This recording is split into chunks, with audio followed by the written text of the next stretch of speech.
sa ating serye on Belief That Builds. Bago po tayo magsimula, matanong ko lang, sino sa inyo ang mga magulang dito? Taas ang kamay. Mga magulang lang, parents, taas ang kamay. There you go, alright. We have a lot of parents here. Okay. Yes. No? Sino naman sa inyo ang hindi pa parents, pero balak one day maging isang parent? Taas ang kamay. Sino? Wow. Right. There you go, young people. Great, great. Sino naman sa inyo ngayon, mga parents, pero gusto niyong palitan ng mga anak niyo? Oh, wala. Baka lang meron. Magtulungan tayo. Anyway, ako po, we have kids. 3 po ang anak. 6 po ang anak namin. 6. Yes. Yan po ang press con. 6. 3 po galing kay LV. 3 po sa anak ko galing sa ibang pamilya. Hindi inana. Ibang pamilya. Kala niyo, ha? Yes. So, 6 pong anak ko. Do I love kids?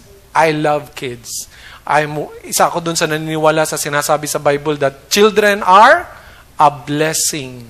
And I have lots of blessings. Alright? So, ang tanong ko sa inyo, habang iniisip natin ang mga kabataan, mga kids, is this, mga magulang, at mga future magulang. Ano sa tingin nyo ang ibig sabihin ng tagumpay na pagpapalaki ng mga bata? Paano sa tingin nyo masabi sa inyong sarili na naging successful kayo in bringing up and raising up your kids? Ano sa tingin nyo ang definition ng success para sa isang magulang? Alright?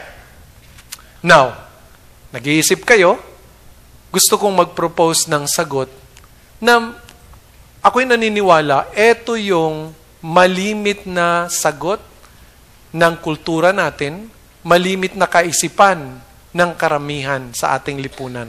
Ano ito? In your notes, write it down, sulat nyo. Ang malimit na kaisipan ng tao sa tagumpay sa pagpapalaki ng mga bata is pag nakapagpalaki sila ng mga well-rounded, well-educated, at mga masasayang mga anak. Alright? Sinasabi ng lipunan natin na ikaw ay tagumpay bilang isang magulang kung napalaki mo mga well-rounded, well-educated, at mga masasayang mga anak. Okay? Now, sino sa inyo, sa tingin nyo, ganun din ako maniwala? Medyo ganun din ako maniwala. No? Yeah, isip ko rin yan. Well-rounded, well-educated, no? Masasayang mga bata. Okay? Now, well-rounded. Ano ibig sabihin ng well-rounded? Jojo, kayo naman, no? Ito talaga itong mga salita naman to. Talaga. Mga bully po dito lang po sa kaliwa. Well-rounded, ibig sabihin, yung halos lahat ng mga bagay-bagay ay alam nila. Right? Oh. Pero, isa lang sabihin ko sa inyo, kapag pumipili po ako ng mga staff na idadagdag dito sa ating staff sa church, ako hindi ko pinipili yung well-rounded. Mas gusto ko yung magaling sa ilang mga bagay lamang. No? Kasi mahirap yung well-rounded, jack of all trades, master of none. Di ba? Hirap ka dun. Right? Ano pa? Well-educated. Well-educated, nakapag-aral sa universidad ng 8 taon. Hindi well-educated. Di ba, Pao? Well-educated. Ang tagal eh. Talagang itong nasa kaliwa, mga bully talaga to. No, this church is a no-bully zone. Talaga yun. Well-educated. Ano ibig sabihin ng well-educated? Nakapag-aral sa universidad. No? Uy, by the way, biro-biro kayo, mamarcha na yan. Well-educated. Alright? In fact, sa totoo lang, sabi ko nga sa mga, isa rin ako sa mga ganitong mag-isip dati. Kaya sabi ko, anak, huwag ka na mag-apply ng entrance exam sa anumang kolehiyo o university. Isa lang. Pag di ka pumasok dito, itatapong kita sa Bisaya. Yun lang. Oh, so, no? UP lang ako ng UP because I also believe this. Pero ngayon, nagbago na. Para sa akin, mas importante na ang anak ko ay tapat, may integridad, faithful, no? With integrity, and honorable. No? Yes. Kasi kahit na pala sa UP mo pinaaral, anyway, huwag tayong bumalik doon. The past is past. 2015, 2016 na to. Anyway. And, ano sabi? Happy. Happy. You know, pero ako, sa isip ko lang mga kapatid, kasi ang happy, yung happy, depende yun sa happenings. Pag may happening, happy ka. Pag walang happening, wala. So sa akin, hindi ko layunin yung happy ng mga bata. Kundi, yung meron silang joy na malalim, na nagmumula sa kanilang pagkakilala at ugnayan sa Diyos. Kasi yung sabi ng Bible, yung bunga, if you're born again, if you're a follower, you belong to the family of God, you will have that deep joy. Na kahit na walang happening, andyan ang iyong kagalakan. Alright? So, ang tanong ko mga kapatid, dapat ba sakyan natin ang sinasabi ng kultura ng lipunan, mga magulang, na ang dapat nating maging pangarap ay lumaki ang mga bata, ang mga anak nating well-rounded, well-educated, happy kids para sila makakuha ng mabuting edukasyon at makakuha ng magandang trabaho para sila makabili ng magandang bahay at sila'y magkaroon ng mas magandang buhay kaysa sa atin.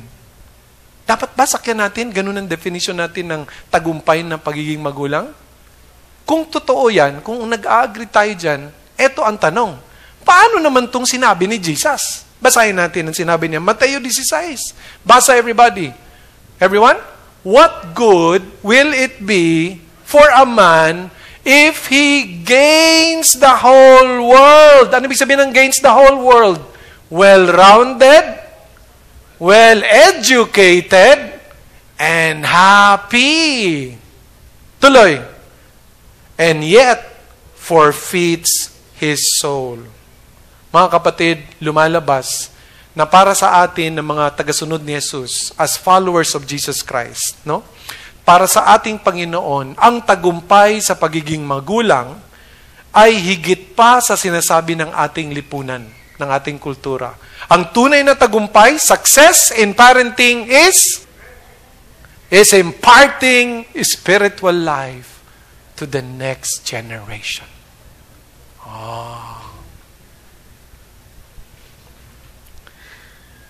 Kasi ang sabi ni Jesus, kahit na ang mga anak mo ay meron, kung wala naman silang ugnayang buhay kay Kristo, sa bandang huli, lahat ng kanilang ari-arian ay baliwala rin. Mga kapatid, kung na-miss nyo po yung last Sunday, you can see our new website. Makikita nyo po yung ating sermon last Sunday. Bago na pong website natin, gawa po ng pinakamahusay na web developer, Mikey Bolaños. Makikita ang kamay? Yan. No? Kung gusto niyo po ng company website, personal, walang tatalo kay Mikey. Huwag niyo lang pong kunin pag office hours. Kasi naghihirap po ako pagka uma-absent po siya. Alright? Kamba. Alright? So, it's there. Next week po, pag-uusapan natin ano ang role ng church sa pagpapataguyod ng next generation of world changers. But today, I want to talk to the parents. Sino tong parents? Yung mga kaedad ko. Yung mga 40 and 50 and 60 and above. Tayong mga nasa ganong age range. Alright? Anong pag-uusapan natin? Bakit? Sapagkat tayo pala, mga kapatid, tayo ang tinawag ng Diyos para mag-impart, magpasa ng spiritual life sa next generation. No? So, dapat tayong mga magulang, kayong mga nasa 40s, 50s, 60s, or even younger na may anak, no? Kailangan matutunan nating internalize yung prayer ni Haring David. Nakasulat sa Salmo 71, basa verse 18. Anong sabi ni David?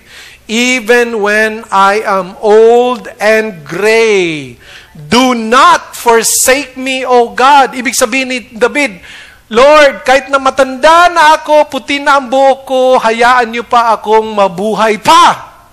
Bigyan niyo pa ako ng mahabang buhay. Bakit? Bakit humingi si David ng mahabang buhay? Basa, till I declare your power to the next generation and your might to all who are to come. Wow. Ang sabi ni Haring David, Panginoon, hayaan niyo po akong mabuhay ng mahaba-haba. No? Hindi para i-enjoy ko yung retirement, libreng sine, tuwing Lunes sa SM. No, Lord, habaan yung humaba pa ang buhay ko para yung mga bata-bata na hindi ka pa lubos nakikilala kung paano kita nakilala. Alam mo, Lord, sa tagal ng buhay ko, kilala na kita, yung kabutihan mo, yung kapangyarihan mo, yung katapatan mo, and Lord, gusto ko sanang ipasa to, ipakilala ka sa next generation. Yan ang prayer niya, mga kapatid. So, malinaw na malinaw, mga magulang, atin palang responsibilidad ang mag-impart ng spiritual life to the next generation. Hindi pala tayo tinawag ng Diyos para magpalaki ng mga bata na well-rounded, well-educated, and happy. Sa kabaliktaran, in your notes, write it down, tinawag tayo ng Diyos at binigyan tayo ng karapatang maging magulang para we unleash, bitawan natin, no? Sa mga kamay natin, ang single-minded, Christ-centered, biblically anchored world changers. Wow.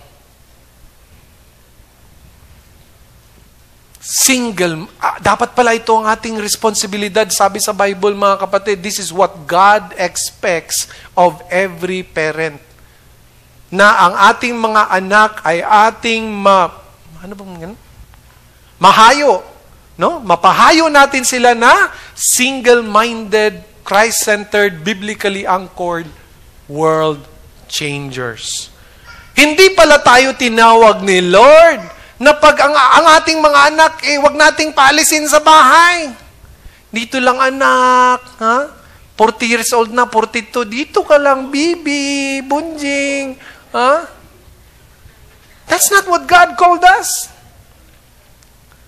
Gusto niya mag-unleash tayo ng mga kabataan, the next generation, who are single-minded, Christ-centered, biblically anchored world changers. Ano ibig sabihin ng single-minded? Ang ibig sabihin po ng single-minded, isang henerasyon na alam nila kung bakit sila nabubuhay. They know their purpose for living. They know why they exist. Di ba yung lesson natin last week? Alam naman natin na ang ngayong generation, yung generation ni JR and all of this generation are what? Generation ni Mikey. They are cause-driven, mission-minded. Alam ng mga kabataan na ito, na sila ay binigyan ng buhay ng Diyos for something greater. Hindi lang para magkatrabaho, magkapera, at bumili ng maraming bahay o laruan.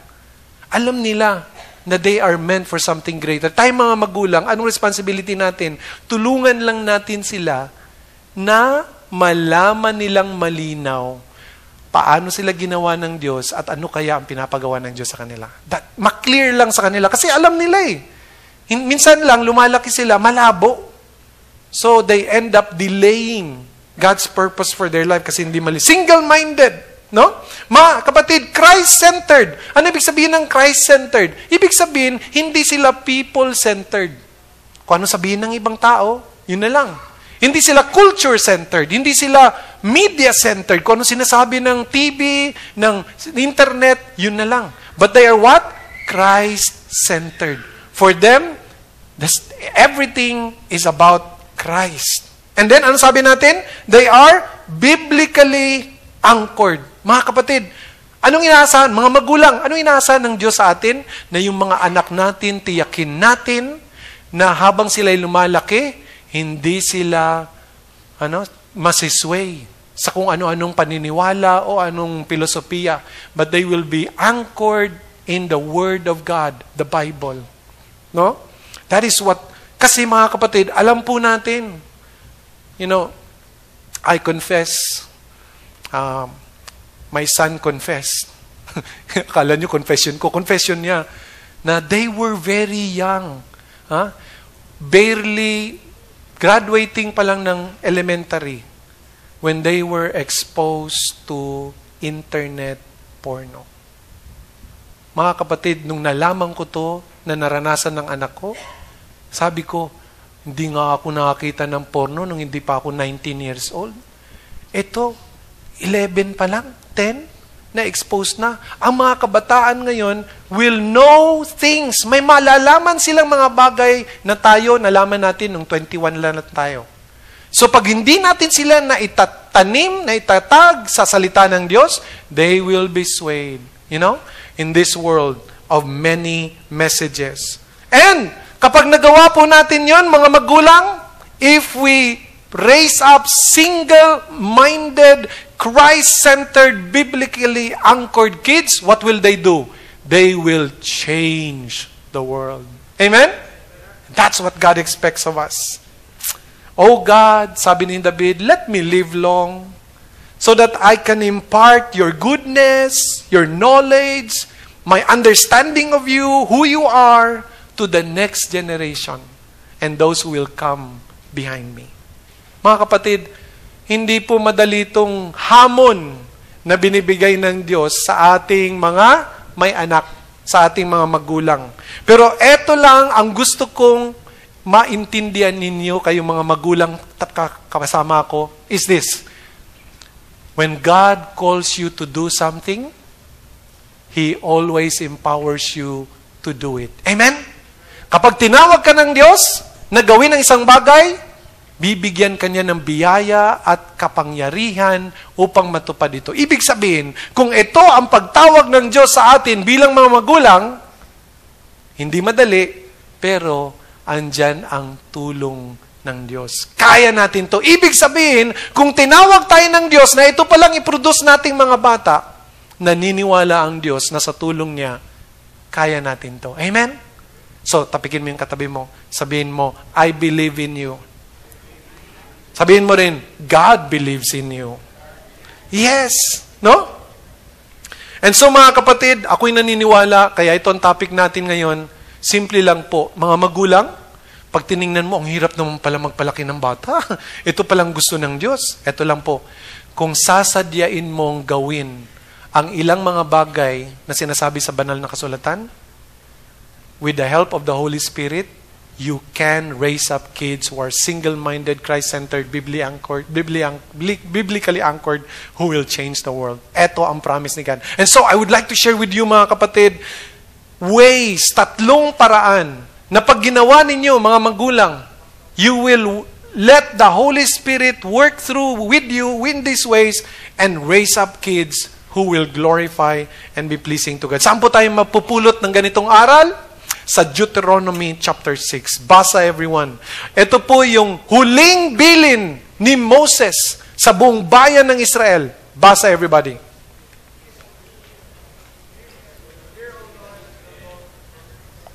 Basa everyone. Hear, O Israel, the Lord our God, the Lord is one. Love the Lord your God with all your heart and with all your soul and with all your strength.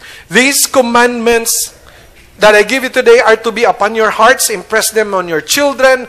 Talk about them when you sit at home, when you walk along the road, when you lie down and when you get up. Tie them as symbols on your hands. Bind them on your foreheads. Write them on the door frames of your houses and on your gates. Deuteronomy chapter 6 verses 4 to 9. Mga kapatid, I would like to share with you 3 ways that we can work with the Spirit of God para mag-impart, magpasa ng spiritual life sa next generation. Number 1, write this down. Enlist supporting voices. You must enlist supporting voices. Ano ibig sabihin nito? Mga kapatid, alam naman natin, lalo na mga magulang na nandito, feel talaga natin ang authority natin sa mga anak natin, di ba? Gusto natin. At talaga namang totoo, tayo ang magsasabi ng mga importanteng mensahe sa anak natin. Right? We want to have the most powerful, authoritative voice sa buhay ng mga anak natin. Totoo? Yes, and that's true. Parents should be the most authoritative voice sa mga buhay ng kanilang mga anak. Pero itong sinasabi ng Bible, wag lang ikaw. Ayan. Tiyakin mo na meron ding iba na sinasabi yung sinasabi mo sa anak mo. Amen? Wag lang ikaw.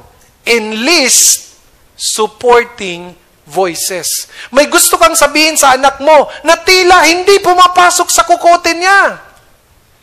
Enlist supporting voices. Kumuha ka ng ibang tao, kapatiran, na sasabihin din ang gusto mong sabihin at sinasabi mong lagi sa mga anak mo. Saan natin ito napulot? Okay, basahin natin anong sabi ni Moises. Hear, everybody, hear, O Israel. The Lord our God, the Lord is one. Ang gusto kong bilugan ninyo yung salitang Israel. Ano ba ang Israel? Ang Israel po ay hindi isang pamilya lang. Ang Israel ay isang bayan, isang tribo, isang clan. Amen? Nung unang panahon po, pag sinabi pong family, kasama po yung magkakapatid, mga anak ng magkakapatid, mga apo ng magkakapatid, at kung merong mga katulong sa bahay, pamilya na rin yun. Hindi po kaiba na ang pag sinabing pamilya nung panahon ng Bible, hihigit sa 80 katao. And yet, they would call it one family. No? Pag sinabi dito sa Bible, Hear, O Israel, sinong kausap ni Moses? Hindi lang isang magulang. Ang kausap niya, isang bayan, isang tribo. Therefore, ang sinasabi ni Moses, itong pagpapalaki ng mga anak, hindi ito agenda ng isang tatay o nanay lang. Amen? Yung pagpapalaki mo sa anak mo, huwag mo suluhin. Enlist, kunin mo ang suporta ng ibang mga kasama sa pamilya. Kung titingnan po natin ang kwento ni Paul at ni Timoteo, di ba? Anong kwento kay Timothy? Si Timothy, according to the Bible, was raised by 2 godly women. Nanay niya at lola niya na Christ followers. Si Eunice at si Louis. No? And yet, I'm sure, ang nanay niya, maraming sinasabi sa kanya. Pero yung dalawang yun, yung lola at ang nanay, hinayaan pa si Apostol Pablo na mangusap din kay Timothy. Siguro, naniniwala ako, lagi ding sinasabihan ng nanay niya. Pero, iba magsalita pag lalaki. Correct? Nanay at lola? Pag si Apostol Pablo magsabi, anong sabi niya? Yung lesson natin last week, let no one look down upon you because you are young. Do not let anyone look down upon you, but be an example to all believers. You see? I'm sure si Eunice, si Louis, yung nanay at lola niya, laging sinasabi yun sa kanya. Pero, they allowed Apostle Paul to speak to him. Isang beses pa, sinabi ni Pablo kay Timothy, For God has not given you the spirit of fear, but the spirit of love and of a sound mind. Right? So, Paul, Timothy, hindi niya anak, pero kasama sa family of believers. Ano po ang katotohanan na dapat nating ma-realize mga magulang? Pag ang anak ninyo nagkaedad ng 14, pataas, hanggang mga 18, 19, kailangan nyo ng ibang boses na magsasabi sa lagi niyong sinasabi sa anak niyo. Kailangang marinig ng anak mo na merong ibang matatanda rin na nagpapatotoo sa sinasabi ninyo. No? Kaya nung sinabi ni Saul, Pas, ampunin mo nga muna to si Paulo at mangusap ka sa buhay niya. Abay, winelcome ko agad sa pamilya. You know? Si Jiro naman, no, yung ating pianista sa second service, sumisimba, hindi kasama magulang. Sabi niya, paampun na rin ako. Kung kaya niyong kasing laki ni Paulo, ako na rin. Kaya sila na ganon. No? So, tama yung ganong paraan, mga kapatid. We should enlist other brethren. Sabi niya, Hear, O Israel. Sino yung Israel? Tribo. Ngayon, sino yung Israel? The church. Okay? So, siguro, coach ka, teacher ka, kaibigan, kapitbahay, nagtuturo ka sa Sunday school, siguro leader ka sa youth ministry, o kaya sa Yummy ministry. What do? You come alongside the parents and you support these parents by speaking into the life of these kids, no? To raise up the next generation of world changers. Number 2, mga kapatid, kung gusto mong magpalaki ng mga bata na kalugod-lugod sa Diyos, single-minded, Christ-centered, biblically anchored, who will change the world for God. Number 2, we must learn to raise the expectations. Raise the expectations. Taas natin ang ating inaasahan kung anong kayang gawin ng mga kabataan. Itaas natin. Okay? Deuteronomy 6, verse 5. Okay? I-recite ko ha. Sabi ni Moises, Love the Lord your God with some of your heart, with part of your soul, and with a little of your strength. Yung ba sinabi? Everybody, please read the right way. Basta everybody? Love the Lord your God with all of your heart. How much of your soul? All of your soul. And how much of your strength? All of your strength. Pero mga magulang, anong malimit nating sinasabi sa anak natin? Anak, you just try. You just try your best. You just try your best to be godly. You just try your best to be a Christian. Hello? Sinabi ba sa Bible, try your best? Ang sinabi sa Bible, love God with all your heart and all your soul and all your strength. So, tayo mga magulang, minsan binababa natin yung standard ni Lord. Tapos magtataka tayo. No? Kung ang baba ng lipad ng mga anak natin. Right? Try hard lang, anak. Try your best lang. Okay? Anong sabi ni Jesus? Si Jesus ba binababaan niya ang standard? May gustong sumunod sa kanya? Anong sabi ni Jesus? You want to follow me? Sabi niya, lose your life. Right? You want to find your life? Lose it first. Oh. Merong isa gustong maging kabilang sa tagasunod ni Jesus. Napansin ni Jesus, masyadong materyoso. Ano sabi ni Jesus? Ibenta mo muna yung Xbox mo, yung PS5, yung gadgets mo, ibenta mo lahat, ibigay mo ang pinambenta mo sa mga mahirap. Para makuha yung, hindi niya binaba ang standard ng pagsunod. Ang sabi niya, take up your cross. No? Ibig sabihin, mga kapatid, pag gusto mo sumunod sa Panginoon, ang sabi ni Jesus, He never lowered the standard. Alam niyo ba in the Old Testament, bago ang isang bata mag 12 years old, memorize na niya ang first 5 books of the Bible, the Old Testament, bago mag 12 years old. Ano yun? Yung first 5 books. Tayo ngayon, anong gawa natin pagpapalaki ng mga bata? Hindi nga natin mapilit na i-memorize yung first 5 books names.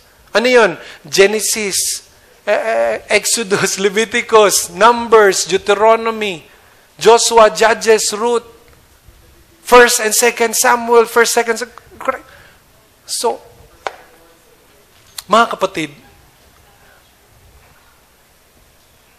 no?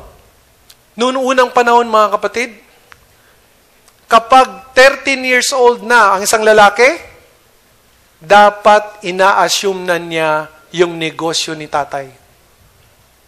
Huh? 13 pa lang. May key. Dapat huh? Meron na palang branch yan si daddy mo. 13 pa lang. Ina-assume na. Noong unang panahon, mga kapatid, 15 pa lang. Pwede ka na mag-asawa.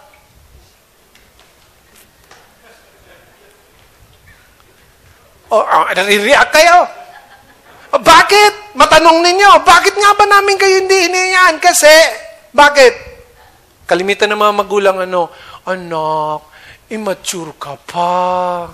Hindi ka pa handa. Right? Okay? So, anong nangyari? Paano nagbago ang kasaysayan?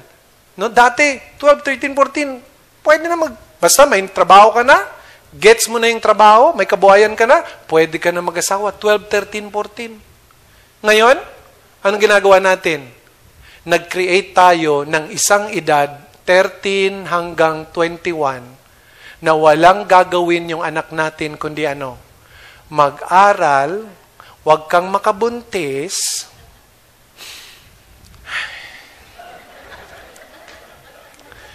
umuwi ka bago maghating gabi, magtapos ka, okay? Huwag ka nang magtrabaho. Sagot namin lahat, anak. No? Wala kang responsibility. Di ka kailangan mag-volunteer sa church para paaralin kita. Sabi ni Pastor, wag! Kapapagod ka lang, anak. Uwi ka na. Laro ka lang ng PS4. Sagot kita. 13 to 21, buhay prinsipe ka lang, anak. Wala kang gagawin, mag-aral ka lang. Alright? Kasi ang buhay mo, magsisimula, layo pa. Layo pa. Tapos magtaka tayong magulang, 42 na, anak, lumabas ka na! Tayo may kagagawa nun Huh? Basa, anong sabi sa Korinto ni San Pablo? Basa, 1 Corinthians 13. When I was a child, I talked like a child, I thought like a child, I reasoned like a child. But when I became a teenager, sandali lang, meron bang teenager sa Bible? Ala, anong sabi? When I became a man, I put childish ways behind me. Mga kapatid, sa Bible po, dalawa lang ang segment ng buhay. Child, adult. Pero tayo, in modern times, meron pa tayong adolescence. Ano yung adolescence? Na para silang tinatawag sa Time Magazine, merong sa Time Magazine, kidults. Ano ibig sabihin ng kidults? They're not kids, they're not adults, they're kidults. They're kidults. Okay? Mga kapatid, dapat mangusap tayo sa mga anak natin. We raise the standard, the expectation for them. We tell them, anak, 13 ka pa lang, pero I believe God has something for you. Go volunteer. Go minister. Go serve in the children's ministry. Go serve in the youth ministry. College ka na, mag-serve ka naman sa youth. Ikaw naman ang tumulong. Nagyami ka na, tumulong ka naman sa youth ministry, yung mga kabataan. No? May asawa ka na, tumulong ka naman sa yami. Kasi yung mga young adult, kailangan mong dapat we speak to the kids, to our kids like that. No? Mga kapatid, ayoko pong tumabang ang inyong pakiramdam sa umagang ito.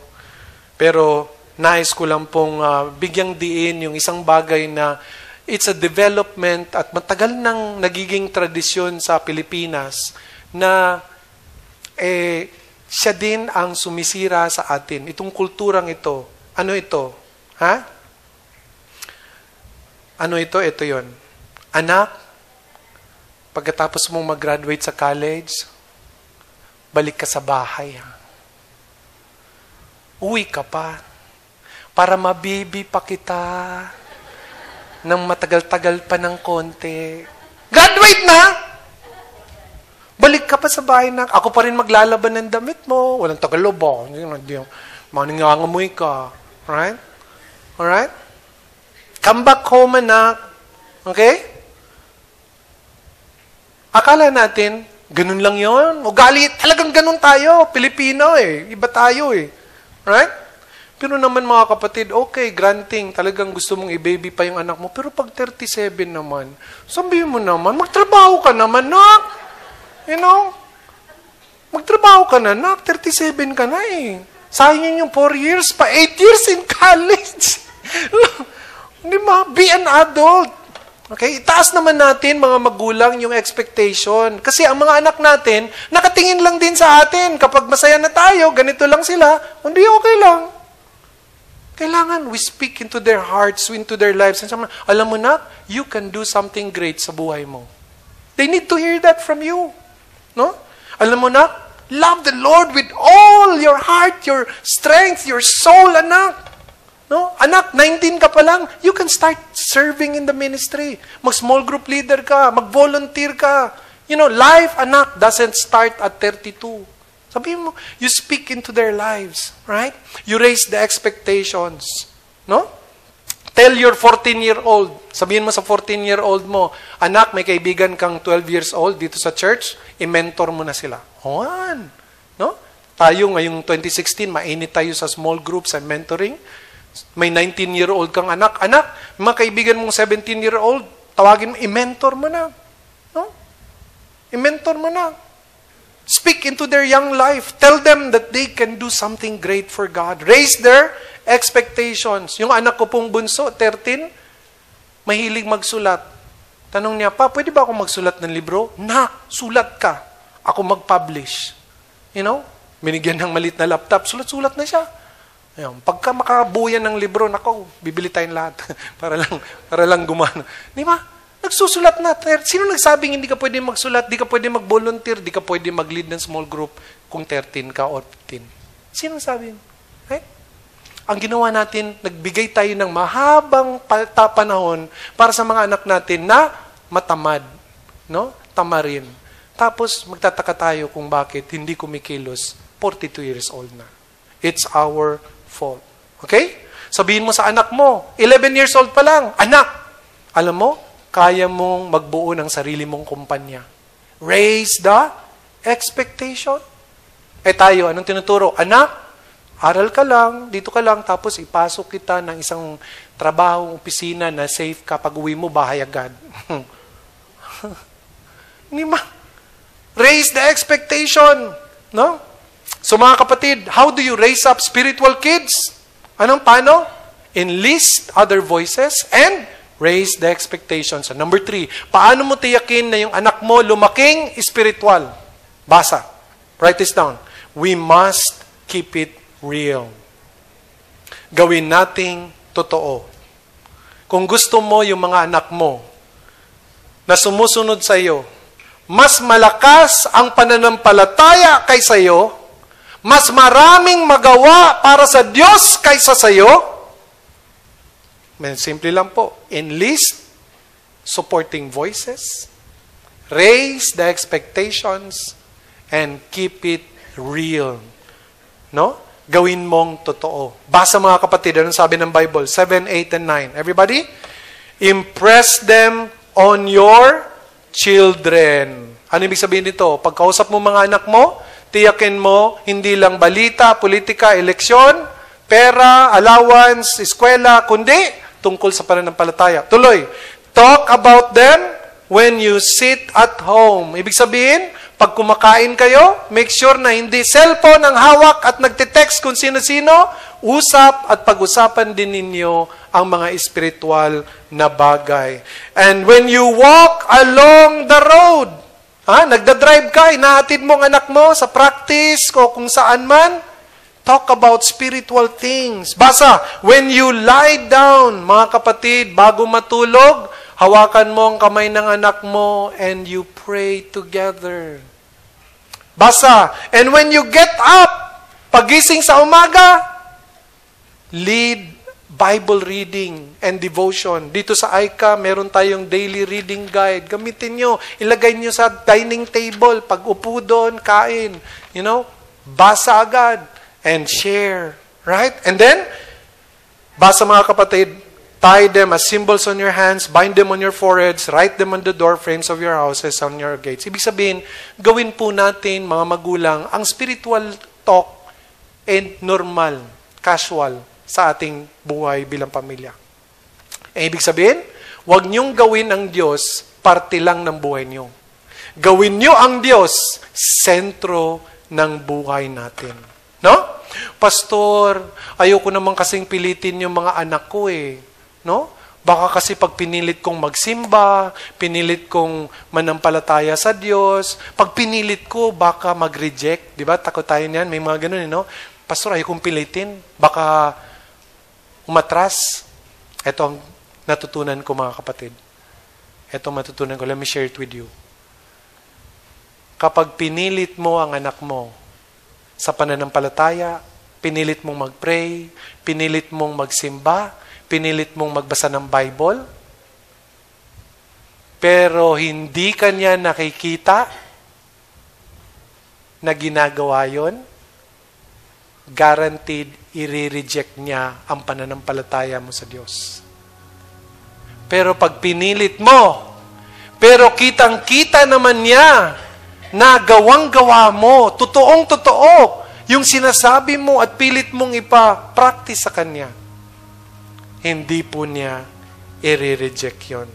Alam niyo po, tayong mga magulang, siguro alam niyo na, ang mga bata po, magaling po humula o makakita ng peke. No? Lumaki po sila sa panahon ng uso ang pirated. Kaya alam nila, nakakaamoy po sila ng peke. So kung totoo ka, wala kang dapat ikatakot.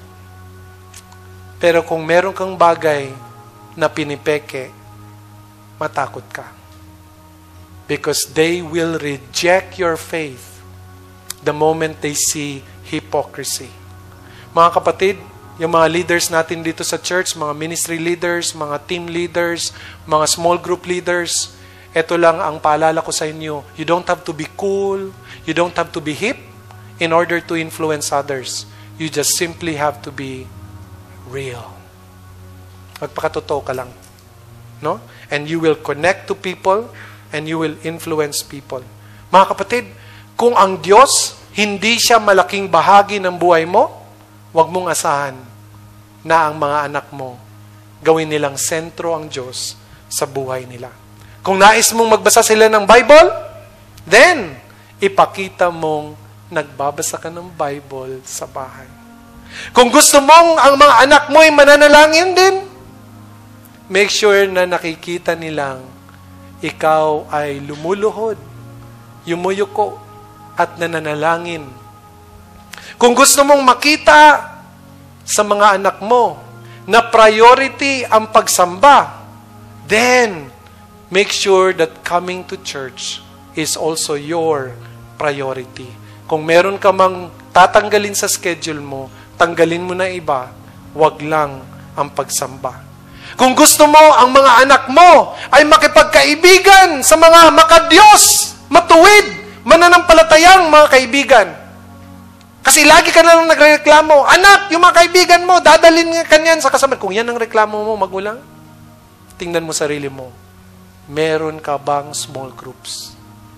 Kasi kung hindi nakikita ng anak mo na meron kang friendships ng mga mananampalataya na dumadalaw sa bahay ninyo, that they speak God's word into your life, then they will never think it's that important to have good and godly friends. Make it a priority, mga kapatid. Gusto mo silang mamuhay ng may katapatan, maging tapat ka. Gusto mo silang mamuhay para sa mga bagay na importante talaga, then wag kang bili ng bili. Basta lang may sale. Kung gusto mong wag silang maging materyoso, then wag kang bumili ng mga bagay at ipakita mo sa bahay na hindi mo namang kailangan. Kailangan nilang makita ang realidad ng iyong pakikitungo sa Diyos. At pag nakita nila yun, mga kapatid, they will want it. Pag nakikita nilang you live a joyful relationship with Jesus Christ, they will want it. And they will grow up to be spiritual children. Kaya ko ba ito, Pastor? Kaya natin yan. Yan ang mensahe ng Diyos sa atin. We can do it. Hindi niya tayo tinawag para magpalaki ng mga batang well-rounded, well-educated, masaya. Tayo ay tinawag niya to believe in our children. We enlist supporting voices. We raise the expectation. And we make relationship with God totoo every day. And when we do that, we raise up and unleash. Ano yun? Single-minded, Christ-centered. And yes, world changers. Brothers and sisters in Christ, let's bow our heads to pray before God. Yes, Lord, thank you for reminding us you desire that we, parents of today, unleash a generation of single-minded, Christ-centered, biblically anchored world changers. Lord, thank you for believing in us. And so we pray, Panginoon, sa umagang ito, let your Spirit empower every parent, every person who has an influence on someone younger, O Lord, to impart spiritual life. Panginoon, blow into our hearts today and encourage every parent in this room. Show us, Lord, na hindi mahirap itong pinapagawa niyo. Kailangan lang naming sadyain at sa tulong mo ng inyong banal na spirito, we can do this. But first, Lord, we pray na kami mismo maging sobrang in love sa iyo, Panginoon. At ito'y makita ng mga anak namin. Tatawag kami ng suporta, ng mga supporting voices, mga tao, kapatiran, who would speak godly things into the hearts of our children. Lord, tulungan niyo po kaming we lift the expectations at sabihin sa next generation, we believe in you. You are meant for greatness. My God. Lord, kaming mga nasa huling edad, we ask na habaan niyo pa po ang buhay namin upang hindi para ma-enjoy ang retirement at mga material na bagay, kundi upang maka-impart pa kami, Panginoon, ng inyong kapangyarihan sa next generation, upang malaman nila ang inyong katapatan, Panginoon, through us. Hindi para magkamkam pa ng maraming kayamanan, but so that they will do more than we were able to do sa aming generation. Lord, this is our prayer. In Jesus' name. Everybody say,